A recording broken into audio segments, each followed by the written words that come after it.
Hi, everybody. Hope you and your property, for that matter, wherever you are, is okay tonight. Coming up on 5 o'clock on this Monday. And at this time, radar, if you look at it, you can see the back edge of this large wide band of heavy rain.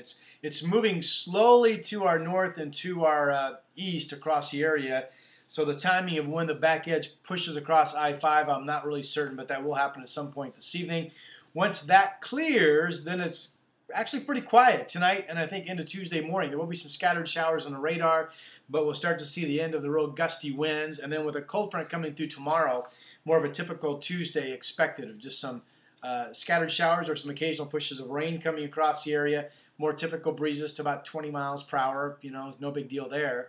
There is a little disturbance that might bring a push to some steady rain Tuesday evening at some point after 7 o'clock. So we could still get a half of an inch of rain or more tomorrow and tomorrow evening with that second chunk of rain kind of coming through.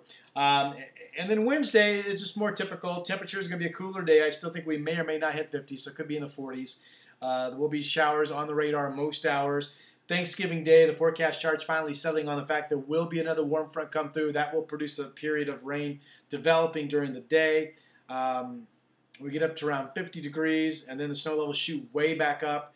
We have occasional rain on Friday with temperatures in the 50s. Still have a cold front scheduled on Saturday. Then behind that front on Saturday, the first dry period that seems like we've seen in a while, with dry weather expected to develop Sunday, and maybe even Sunday morning is dry, but certainly dry weather developing Sunday. Monday looks dry, and we'll bring back a chance of showers on Tuesday. And in my remaining time, just some highlights, and I wrote some of this on the website.